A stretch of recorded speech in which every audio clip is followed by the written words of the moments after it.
Good evening, everybody. Welcome to another edition of the Focus TV. We're getting closer and closer to that the triple-digit number edition of this program. Joined tonight by Miss Octavia Wyatt. We got Cardell Dudley. I'm Wilson Turpay Jr. And you saw at the top of the show, we had John Wall talking about a big performance that he had in Washington's 128-110 win over the Los Angeles Lakers this past Sunday. He was extremely aggressive from the opening tip, and it really set the tone for how they performed on the day. Beal also had 25. They got 20 from Jeff Green and Sam Decker. Get over to finestmag.com or monosports.com. Cardell went into the Wizards locker room, got some real good content, especially if you guys follow us on social media. Check out the whole interview with post-game comments from Sam Decker. The parts about him cutting, it's ideal. But it's much more than that. They also handled their business on the glass. One of the only bright spots for Los Angeles in the loss was Kentavious Caldwell-Pope was the one constant from beginning to end. He had 25 points. He had 20 of those points in the first half. But LeBron had 13 points and 6 rebounds, more turnovers than assists in this game against Washington. Tonight, the Wizards in Atlanta, they're trailing at the moment. And Cardell, before I ask you about the trade, just what's some of the biggest things you took away from Sunday's game? When Wall is healthy and locked in, he's an MVP caliber player. That's what's frustrating at times when he's inconsistent, when he kind of plays to the level with the competition. You like to see him be more locked in and more focused and bring that same type of energy. He dominated from the opening tip to the end. I mean, when you drop 40 on 16-27 shooting, 14-6, 6 rebounds, 3 steals, and 2 blocks, I mean, what more can be said? But, in a weird way, he did what, a lot of times LeBron would do. That's how he dominated, was just, being smaller. I just like the fact that he was aggressive on both ends, even his defense, the 3 steals and 2 blocks, they were big. And that also set the tone because you see him hustling, how he had it going offensively. Normally players would kind of, fall back a little bit on defense when they got it going, but he was consistent on both ends. So, that's just part of the little frustration with John because you like to see those type of, obviously he ain't going 40 and 14, he's not going to do that every night, but, he could definitely do 25 to 30, 10 to 12 every night. That's why it's frustrating when you don't see that, but it's his night, and it was good to see him come out, especially with him battling injuries or whatnot, the bone spur type thing, and feel good and get it done. I was impressed with Brad Beal. He didn't have a great shooting night, but he found other ways to make an impact. Finished with 12 rebounds, which is big because Washington is always getting out rebounded for the most part. So far this season, Jeff Green shined 8 out of 15 efficient, 4 for 6 from 3, 20 points and 7 rebounds. And more importantly, his defense on LeBron was big. He wasn't afraid. He stood tall. And when I mean stand tall, he ain't just let LeBron come in there and do all that. He just got his arm straight up. And it bothered LeBron and hoped that the ref ain't called some final fouls, and they didn't, what I'm saying? And that played a factor as well. And then Sam Decker, I love what we saw, with the cutting. He ain't just stand around, watch Wall dribble the air out the ball. He actually made a move, which drew the defense. He was a threat. And Wall fed him, and he ate, 20 points. It was just, ideal, real, just high IQ basketball. Like, man, make a play. You don't always have to have a ball to make a play. And that was a good example for young players watching that. Another stat that most people ain't talk about, the Wizards scored 66 points in the paint. Yeah. One thing I'm looking at the Lakers, and that's been consistent throughout the season. Their team defense is horrible. It looked like Wizard-esque at times, what I'm saying? So, does it look familiar? Man, it was easy. I was like, geez, man, like, y'all look worse than the Wizards. But, it happens, man. I'm just happy that the Wizards pulled out that win. And I don't want to hear no excuse about no back-to-back crap. Man, everybody in the league played that. For example, for you Laker fans, they've had recent back-to-backs. On November 10th, LA beat the Kings 101-86, and on November 11th, the Lakers beat the Hawks 107-106. What was the excuse then? November 29th, they beat the Pacers 104-96. On November 30th, Lakers beat the Mavs 114-103. Again, what was the excuse then? They won. It was all good. December 7th, they lost to the Spurs 133-120. Came back the next night, beat Memphis 111-88. So I'm not trying to hear nothing about no lack of energy and all that, being short-handed. The Wizards were short-handed. They just traded Oubre and Austin Rivers. So all in all, it was a good win. But you know, as we know, the Wizards got to continue to. Otherwise, it's just a good win on that night. Yeah, and that's the biggest thing. Consistency. You know, we've seen flashes of what they can be when they do what they're supposed to do. Right. And they've just struggled, again, that word, to be consistent on a positive front. And shout out to Thomas Bryant too. You know, we've been talking the past couple games during our pregame chats on Instagram and whatnot about him being more aggressive, using that motor, because he has a high motor. He's athletic, even though he's a little bit undersized. That it shouldn't be an issue for him to end the game with 10, 11 rebounds. Mm-hmm. He did just that. Beal led the team in rebounding with 12, which monstrous effort by him. But Thomas did hold his own against Tyson Chandler with 11 rebounds. And some of those, that's how they were able to get out and run. They're down 9 in Atlanta right now. But you mentioned the trade, so we're going to talk about that real quick. Out go Kelly Oubre, Austin Rivers. In comes former Wizard and former NBA champion Trevor Ariza. And I know a lot of people have already shared their multiple thoughts on this trade.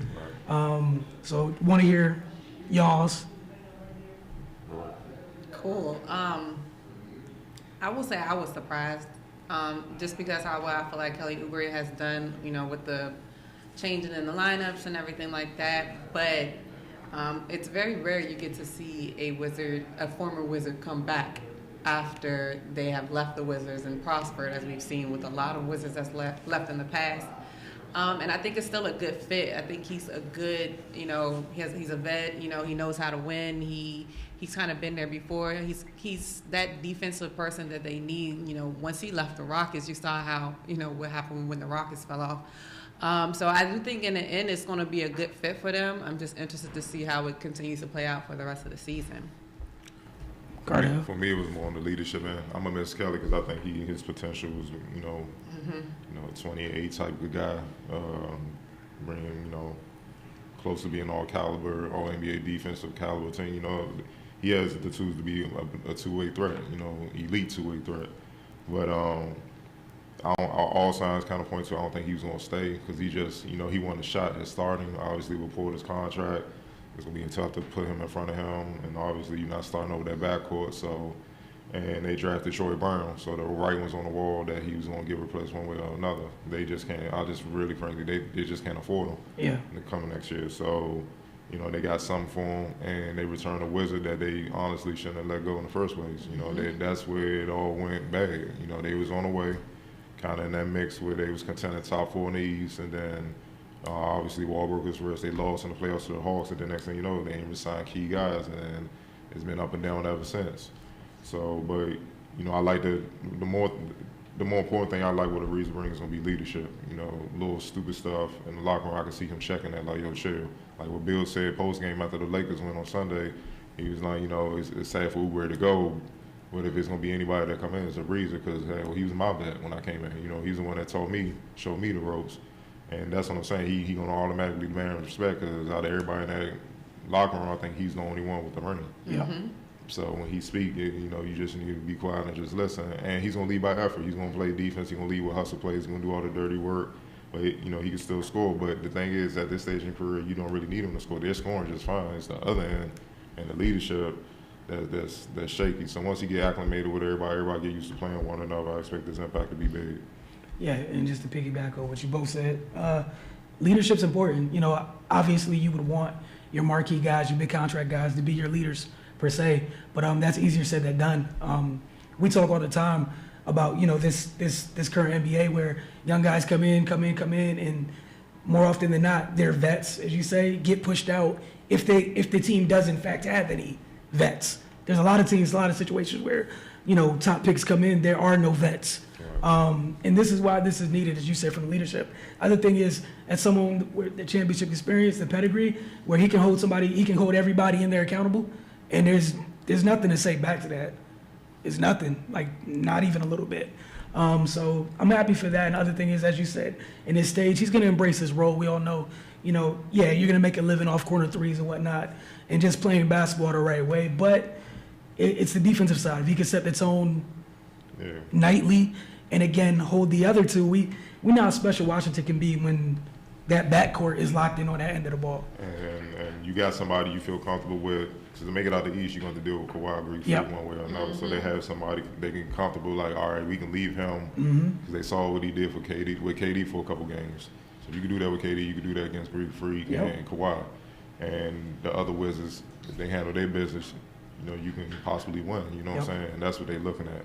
Because right now they're in win now mode. You know, Walls, he's entering his 30s. Bill's getting up in the upper 20s and stuff like that. Porter as well. So mid upper 20s. So they got to maximize this core right now. Otherwise, it is time to rebuild. You just got to blow it up. They may not win, but you got to try to maximize while you can. Because obviously with the contracts, no one's going to want that right now. All right. So a couple other quick notes before we move on, before we head to break. WNBA schedule came out today. So go and check the teams that you follow. That information is out. Also, Brian Angler was officially introduced as the new head coach of the Dallas Wings. And then MLS, they changed their playoff all the way around. The whole brackets change is now single elimination from top to bottom. The playoff thing that took like 2 to 3 months to end, they're going to condense it because now there's not 2 legs. Again, since everything's single elimination, they're also going to, and they have more teams entering the league. They're going to open the playoffs from 6 teams on each side to 7. So get over to the site, check that out. But we're going to take a quick break. You're watching the Focus TV. When we get back, Octavia is probably going to be on 15.5, talking about her Eagles and the win and, what the other little teams in the NFC East did. I will not. Is that how it goes? You're watching the Focus TV.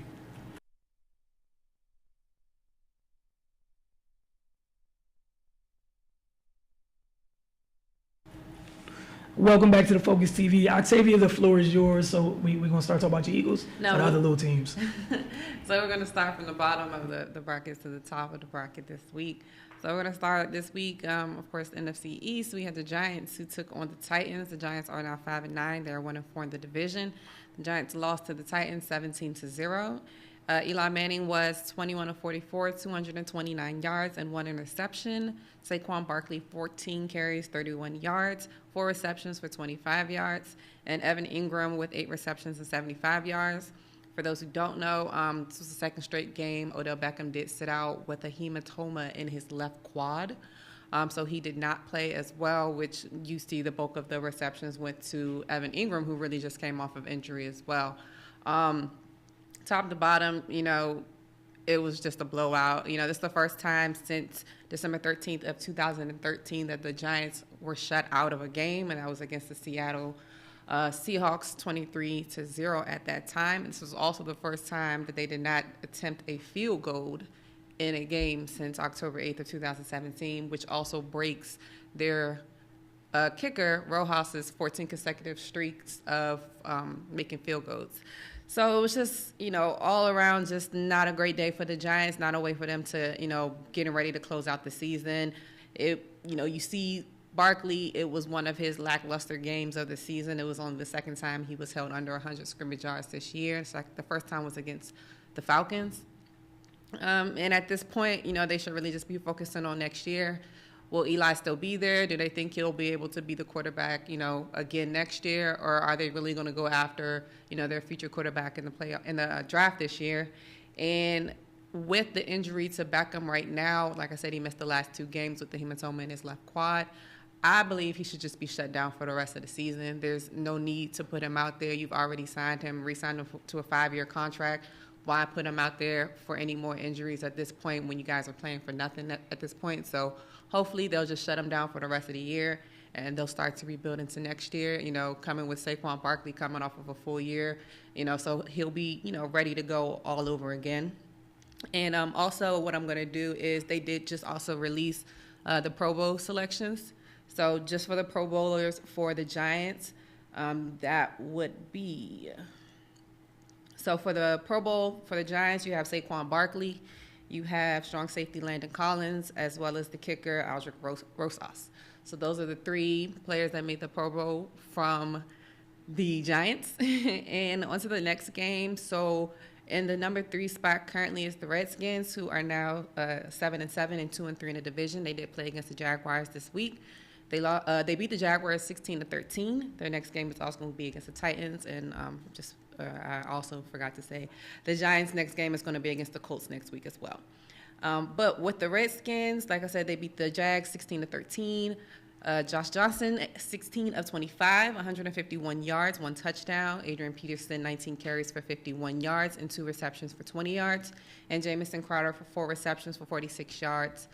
You could tell from the beginning this was just a defensive game. It was tied very, very late into the game when Dustin Hopkins, kicked the field goal winning field goal at that point. Side note, I just really want to know what happened to the Jaguars. It was all good a year ago, and it's been rough for them this year. I haven't heard too much of Jalen Ramsey lately, so that should speak for themselves.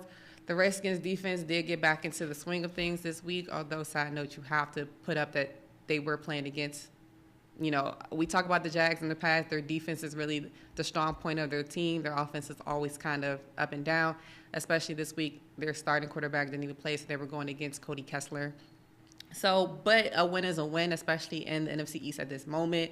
The win kept them in the running for a possible wild card or even possible pulling out the NFC East championship. So they play the Titans next week, which is going to be a tough game for them just because the Titans are, actually doing really well this year. Are they going to be able to contain Derrick Henry, who's been running all over the place for the past couple of games? So that will be a good game to watch as well next week. And then second in the division currently. So the Eagles played the Rams this week. The Eagles are 7-7, 3-2 in the division. They did beat the Rams 30-23. Their next game is also going to be against the Texans. Nick Foles was 24 of 31, 270 yards, 1 interception, 2 carries for 5 yards. Wendell Smallwood had 10 carries, 48 yards, and 2 touchdowns. Josh Adams had 15 carries for 28 yards and 1 touchdown. And Alshon Jeffrey had 8 receptions and 160 yards. I just think it's ironic that with the Eagles playing against the Rams again this year, if people don't know that this was the game last year that Carson Wentz got injured for his season-ending ACL injury, which put him out for the remaining of the season. And for them to play again in LA again, and Nick Foles has to be the one that's going to be out there with majority of the pressure on him. I think he had a solid game for his first game since the first 2 games of the season where Carson was still rehabbing from that ACL injury. I don't think it was a bad game. I don't think it was a great game, but it was a game that, he just had to keep everything together long enough for them to see if they would be able to pull it out. I think the defense did a great job, especially with the secondary being as thin as it is. Maddox had a great game. He got an interception as well. Malcolm Jenkins was everywhere. He's been, the soul of the DBs at this point with numerous injuries back there. Rasul Douglas, who had a team high of 14 tackles, 11 of them solos. And it was just a good game all the way around. I'm going to be completely honest. I did not think we were going to win this game, which I'm sure a lot of people did. I know when I watched Sunday night, I think everybody picked against them. Everybody, except for Herm Edwards. So, don't y'all know what time of year it is? It's the only time of the year Nick Foles gets busy. Hey, you know about that brand new now? At this point, it's still, with everything that went on this weekend, it also still keeps them in the running for either a wild card or a possible pulling out the NFC East. It's still going to be a really, really tough situation for them to even do that. So everything is still really up in the air. And I'm so sorry, I skipped with the Redskins as well. The Redskins Pro Bowlers as well. So they have 2, which is going to be Ryan Kerrigan and Trent Williams. So those are the 2 from the Redskins that are going to the Pro Bowl. And then for the Eagles, there's 3. You have Brandon Brooks, Fletcher Cox, as well as Zach Ertz. So those 3 will be going for them as well. And then lastly, you have the Cowboys who played against the Colts this week. So the Cowboys are now 8-6, 4-1 in the division. They did lose to the Colts 23-0. Their next game is going to be against the Bucks. Dak Prescott was 24 of 39, 206 yards and 1 interception. Ezekiel Elliott, 18 carries, 87 yards, 1 fumble, 7 receptions and 41 yards. And Amari Cooper had 4 receptions, 32 yards, 1 carry for 11 yards. This loss kept everything still wide open. Not wide open, but still kept things open in NFC East. If the Cowboys would have won, they would have won the NFC East, and it basically put everybody else out of contention unless by some type of miracle they're able to pull off a wild card at this point. But right now, the Colts are the team that's in that position, and the Colts played like it this entire game. it wasn't a horrible game for the Cowboys. They just couldn't finish anything. They had a lot of good series that they put together. They had a lot of long series they put together, so they held possession of the ball for majority of the game. They just couldn't get it together. They put together 3 long drives. They had miscues that ended each drive with no points. They had a blocked field goal, which led to a Colts field goal. They also had the Colts had a big stop on 4th down inside the 5-yard line for a touchdown that they stopped Zeke as well.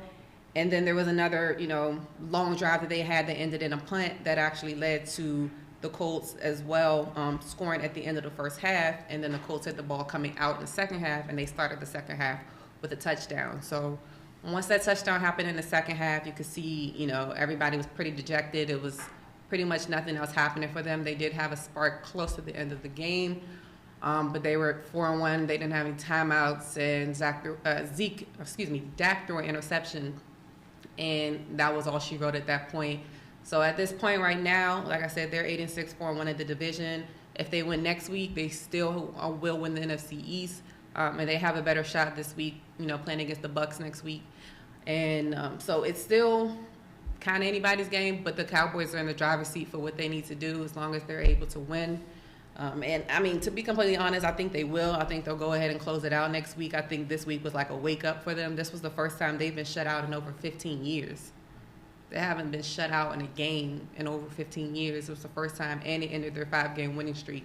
So I think that, they'll go back to the drawing board, realize that they probably just weren't focused. I think they were probably just riding high off of all the comments and all of the, they look great now. And like I said, every year, December is usually their Achilles heel, but they had started December off well. So we'll see what happens. They play the Bucs next week, like I said. And also their players that are going to the Pro Bowl, they have 5. They have Ezekiel Elliott, Byron Jones, DeMarcus Lawrence, Zach Martin, and Tyron Smith. All right, well, Octavia, thank you so much for another NFC East segment. Not a problem. Congrats to all those Pro Bowl folks. Whatnot, y'all division why do y'all make it interesting every year? I don't understand. It's like nobody ever just wants to win it. What's crazy is that every other division in the NFC has already crowned their division champion at this point, and we're still going into week 16 like, who's going to win? I'm convinced y'all, all 4 teams in y'all's division just like drama. What division is? You watch Maury, Jerry Smith. Hold on, hit me out. It's like somebody been cheating on 30 times, and that other person I still love him. I know you love me, or she love me. I'm like, man, get a clue. It's like, nah, man. Every year. It's torture. I'm like, oh, y'all better than me. Y'all loyal. Y'all strong. Every year. So we'll see what happens. As the season continues these last 2 weeks. A Maury division, that's what we call it. That's cool. Maury, Jerry Springer, I guess who else was them crazy shows? I don't Might as know, well but throw them judge shows in there too. I think crazy now y'all too. Literally, what's it called? Daytime TV? Yeah, daytime soap operas. And didn't the Redskins just get arrested? Oh yeah, Monte Nichols was arrested for assault and battery. It was actually with him. It was him and his girlfriend fought another couple over. From the report that I read, it was literally that they pulled up somewhere, and I guess they honked the horn at somebody else, and then an argument started, and then he started fighting the guy, she started fighting the girl, and then tried to hit the guy with a bottle, and so he has been released on bail. She is being held with no bail because of her trying to hit him with a bottle. So yeah, it's a lot going on over there. Shout out to y'all's division, man. Always find a way to make stuff interesting. Just other people just getting ready for the draft, shutting down the good players. Not y'all. Not even going out with a bite. Other people better be getting ready for the draft. Hey, you guys are watching the Focus TV. We're gonna take a quick break. When we get back, Cardell got some local action in the college basketball department, and then these high school rankings. We're on to week 4, so you don't want to go anywhere. You're watching the Focus TV, and we'll be right back.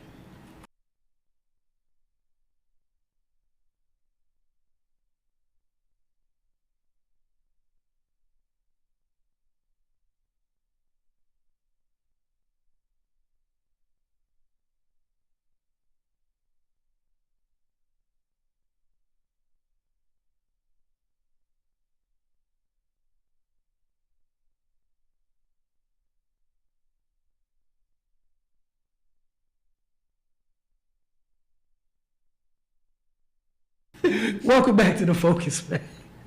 Hey, Facebook. they legit got an issue with you. But, so what happened in college basketball? I know last week I had some Maryland action. This week you were at a game. Yeah, it was a big time local matchup. I'm surprised more people didn't show up. These basketball people, but Hey. the area. But George Washington hosted Howard. Okay. For those that don't know, Howard came in 6-3. They bring 2 all MEAC guards and R.J. Cole, Charles Williams, and they added a nice newcomer transfer from Rice, Chad Lott, 6'4" guard, really athletic, could do a lot of things, and they're promising. They're leading the MEAC right now. They could possibly win it and be a tournament team if they keep holding up. And they got a lot of other versatile bigs that can step out, shoot it, rebound, do a lot of things. So they got a lot of talent on that side that they're trying to put together like every other team.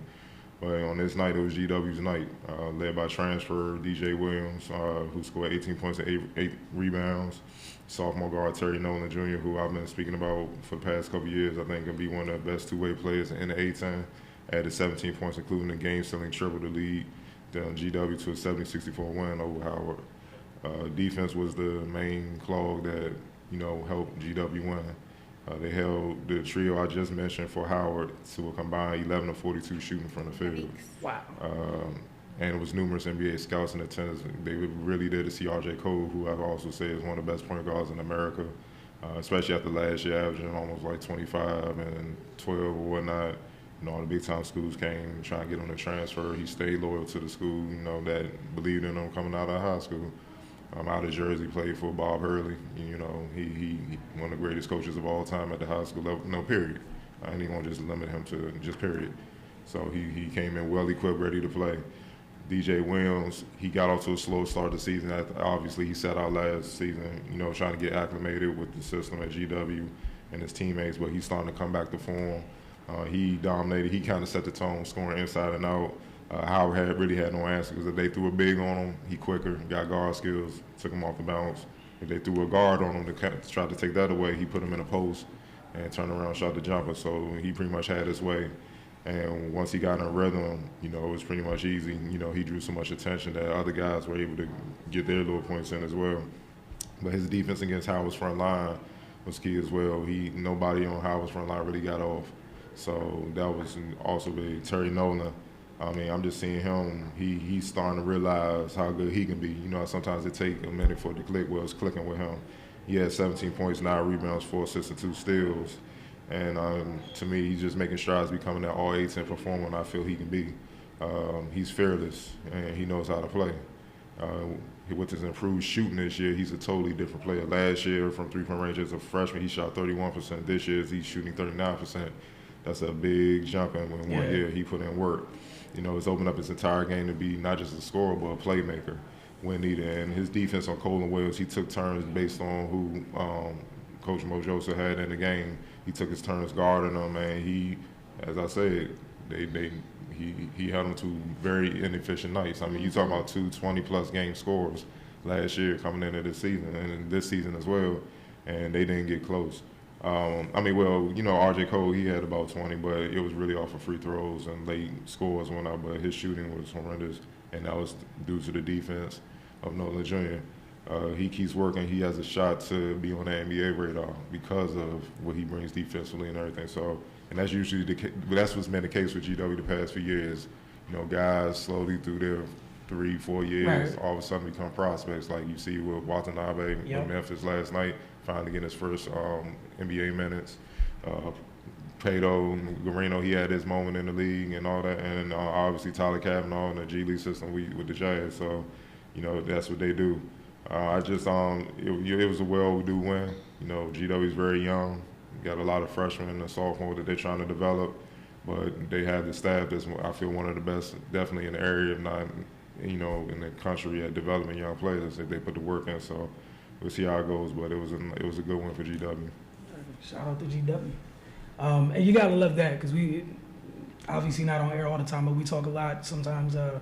How important it is, everyone gets so enamored about the kids who spend 1 year in school and leave, where sometimes good organizations, they value the guys that are in school, take the time to develop, get some of that extra seasoning that comes from, that slow grind, so to speak. So that's more realistic. Yeah. And it's more, that's what makes up the NBA. Guys they've been in school for a minute, they come in, they're basically men, they're more mature, and they know how to play. Just like Decker. If he's been one and done, he may not know how to, cut and stuff like that. Like you said, he came out of high school, he was the man. He was LeBron, he was Kobe and stuff. So in Wisconsin, like, nah, you gotta work your way up. So he learned how to play. So now, if he's the man, he's used to that. But if he's not, I can still be an impact player. A lot of players still get lost. Yeah. I mean, you hit the nail on the head. All right, so moving on to the high school rankings. Week 4, both the boys and the girls. Rodney is going to take this over as always. As soon as he's done, we're going to jump into rapid fire.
Welcome back to the Focus TV. Again, gotta enjoy the high school rankings each and every week. Cardell, shout out to you for bringing that back into the fray this year, yet again. And shout out to each and every team. Man, it's a struggle every week to do that list. Like, that's one of the things I probably look least forward to. So I'm gonna tell on myself. Like I texted you yesterday. I was like, I'm gonna do it before I go to bed. Man, I put that off until like 2 a.m.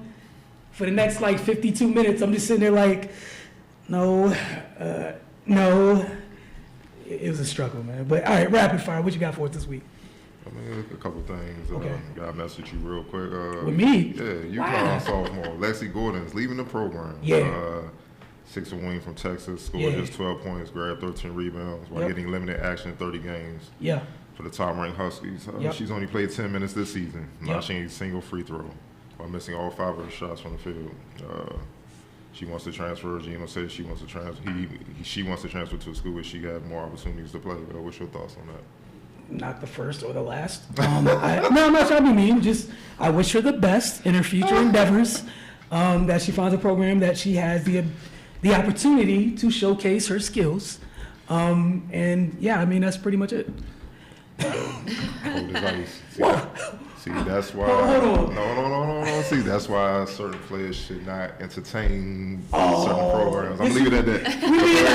Hold on, we being that petty right now? What you talking about, man? I'm just saying. It's an all-blacks conversation. I didn't name a program. Hey, I'm don't just even saying, worry I ain't about name it. players. I'm just saying you gotta look at everything. We both know the one player we talking about. Nah, but it's it cool. ain't no one player. I mean, it could be many players. Nah, we talking about I'm seeing one. players, high school girls dunk on in traffic. She already going to Drop a Stanford. We ain't girl, talking step about her. That was uncalled for. She's going to South Carolina. Hey, she could decommit anytime. Nah, you know? she don't even. Hey, There's don't a lot of even duffel that. bags being passed around, but let's continue. Wow. Let's continue, dog. Eric Reed has been drug tested 7 times since Yeah. joining the Panthers this Yeah. season. What does that say about the NFL? That is crazy. He said he's been drug tested 7 times and he's been there 11 weeks.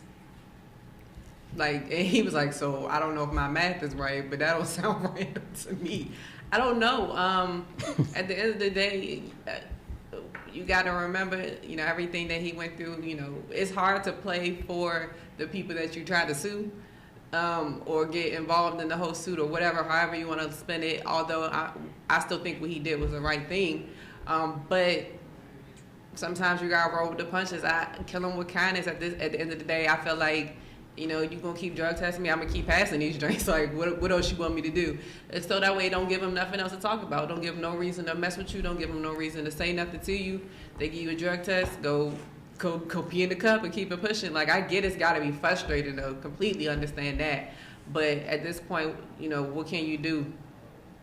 Yeah, for me personally, you just continuing to prove both him and Colin's case. Like, the NFL somehow cannot get out of its own way. And they continue to provide both Colin and Eric with evidence after evidence after evidence that this is not typical behavior. You keep going out of your way to do stupid things like this.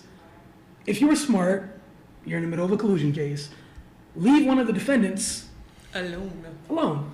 Instead, it's now public. Everyone's keeping track of this now because people are asking about it. It's just...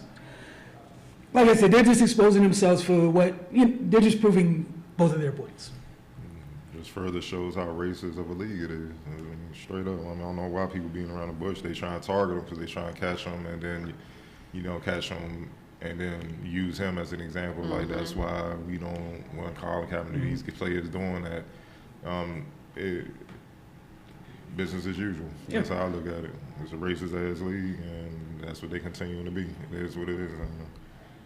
And the one caveat before you move on for that, someone asked Coach Rivera after last night's game. They lost, by the way, but would they welcome Eric back? Obviously he's like, yeah, like he's from a football performance standpoint. They haven't had a safety of that caliber for years. So again, as we were just saying, it's many quarterback positions in the league that haven't had a quality quarterback. There's a couple that's that still don't. I just said the Jags are playing Cody Kessler, guys. Man, matter of fact, did you hear what's it called is about to be signed again? Oh my goodness. Oh my God, who's the Nathan Peterman? Oh no, is getting recycled yet again. Not the pick guy. One of the Grudens might bring him in. I think it's the Raiders one. Oh my goodness. Yeah. Again, the thing's proving points and whatnot. This question: Villanova freshman point guard, 5-star recruit, didn't play against Kansas Saturday in the Wildcats' first game. Off the back of when they lost to Penn, he put up an Instagram post saying when he didn't play also, Harley, he said, this is my second choice for a reason. So Jay Wright benched him against Kansas. And You know, it caused a little uproar saying he's going to leave or whatnot. But what are your thoughts on that? I like the benching. Look, if this is not where you want to be, don't be here. That's how I feel about it. And I feel like a lot of times these kids nowadays are so entitled and they feel like that they're supposed to get everything that they want when they want it and how they want it. And they don't roll like that in the real world. And it's going to be a wake-up call for them, and this is the first one for him. Like, at the end of the day, like we keep saying, like, social media is everywhere. So everything that you do and say is going to be put out there. So he may have been doing it as a joke or as a prank or whatever, or just blowing off steam or whatever, but you can't say stuff like that and expect to get on the court. How you going to put out and say, oh, this was my second choice for a reason, then expect to play in the big games? I bench him again. Like, I don't got, cause like growing up, like my coaches don't play like that. Like you don't play with situations like that. You don't want to be here. This is the door. Like, you could go. Like, there are plenty of other people that would love to take your spot, and if they want to be here, that's the people that I want to be here. If you don't want to be here, you could kick rocks. Like, I don't got time for it, so I love it. Yeah, I mean, no disrespect to this young man. Jay Wright is a championship head coach before you got there. That's not going to change after you leave. The opportunity that you're possibly throwing away, that's on you. Several other people have gone to Villanova, whether they've been lesser talents than you or not. Some of them are in the NBA through Wright's tutelage and experience they've had at Villanova. Several players are living that life because they went through it and they did what they were supposed to do. They dealt with the adversity that came their way, and they became men. They became men through that. And again, this goes back to when you're making that decision out of high school. It was your second choice. Why did you go? Exactly. First of all. Secondly, maybe your first choice ain't want you, and that's probably why. Secondly, pick the school that needs you, not wants you. And thirdly, as you just said, everything's not going to be given to you. If you're not ready to fight for anything, man, life's going to be hard for you going forward. But go ahead, Cardell. And like I said, this entitlement and bottom line, they have two guards in front of them, Gillespie and Phil Booth.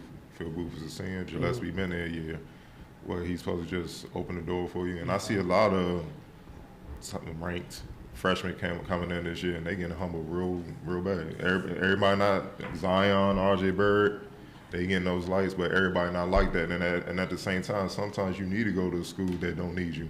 Yep. Because the pros will show that they don't need you if you get that good. You know, Bobby Knight said it perfectly. In high school, you show your talent, but you learn how to play in college.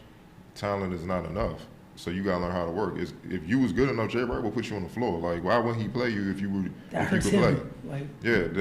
Come on, man. How about you compete, learn how to play, and earn your minutes, and then everything will be fine. But putting up that Instagram post, and that's another thing. All these mixtapes and stuff. He was one of the guys with the Jelly Fam and all that out in Jersey and New York in that area, whatnot. And then you get to the next level and you barely playing. That's a humbling experience. But maybe you need to look in the mirror instead of putting up posts and stuff like that. You saw Jay right there, boom. You're just not going to play, and you're not going to play against the number one team. So what? And that hurts. And now scouts are going to be asking, like, what's going on? So you can run to another program, but then it's going to be even more questions. How about you put up a fight, get on the floor, and produce, shut up, and just do what you got to do? Things will be cool.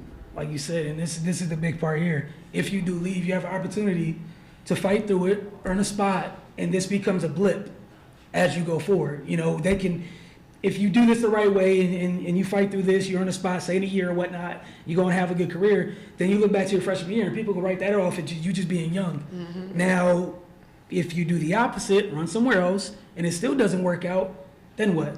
I mean, yeah, because think about it. When you go to when you go into that type of program, it's going to be competition. Yeah. It's just like if you go to Duke or Kentucky or North Carolina, Quade Green, he's transferring from Kentucky. What you think is coming in next year? He's going to get the top players to come in next year. So it's always a fight. Yeah. So if you're not ready to compete, you just want to have, just in a sense, kind of have the keys handed to you. You got to go to a no-name program and then just murder. But you know what I'm saying? But at some point, you still going to have to fight. Yeah. And especially you get in the pros, you're going to have to fight. Those workouts get real. So they want to see who the dogs and who not. So I don't know, man. I just see a lot of entitlement across the board, and it's getting sickening. And it's the adults' fault. I don't blame the kids. It's the adults' fault. Because he's learned that somewhere, and he's been able to get away with it for however long. And that's why I said this is going to be that wake-up call for him and be like, It don't roll like that in the real world. Like you was like that in your little bubble in your hometown, and you know you the hottest thing walking through the high school hallways and everything. But you out of that now. Like you gotta grow up and you gotta move on. Because even if he was to go somewhere else, like for him to come out publicly and say, well, this was my second choice, and then you go somewhere else and be like, well, so what are we, your third choice? You know, like it's always going to be like that's going to be something that they always are going to remember unless you actually fight through something like that. So even him saying that could even hurt his chances if he wanted to go somewhere else. If that's how he felt, just do it. Don't broadcast it. Don't tell everybody because now everybody be looking at you sideways every time you try and go somewhere else. And lastly, to piggyback on that, you are now officially a target of your impending teammates if you go somewhere else, and everybody else that's going to get a chance to finish that off because you just put that on your back. But it's at the NBA level. No, Entitlement. Look right. at the Bulls. You lose by 60 and you mad at the practice and you got practice the next day. What? You lost. That don't make no sense. Like how you Should can have correct practiced things? after the game. But for real, I'm like, man, look here, man. I'm like, man, look, I wouldn't be worried about if it wasn't a question if we gonna practice. I'll be like, man, I know practice. No, I'll be like, I know practice gonna be life threatening. I'm worried about surviving. Because you lose by 60 in NBA, man, that direct deposit should be late. Very late. Real late. Yeah, we gonna hold your check this week. I need to see some things, man. These months. No, but seriously, think about that. It's like, it's the NBA to lose by that much in today's age where everyone's allowed to score. Like, they changed the rules so everybody can score. And, man, look, I'm going to leave that alone. But before we get out of there, we're going to be on a two-week hiatus because of the holidays. And we wish all of you that tune in sports regularly to have a great holiday season. But, you know, to our guy, Robert Pettis, man, we want to welcome the Pitts League as an official part of the Focus family. You know, got Finest Magazine, got My Mind on Sports, and the Pitts League is always right there, just kind of like behind the scenes. It's a trio, but, you know, we don't always make it, so we're making it public, you know, that, again, you see us, you see the Pitts League too.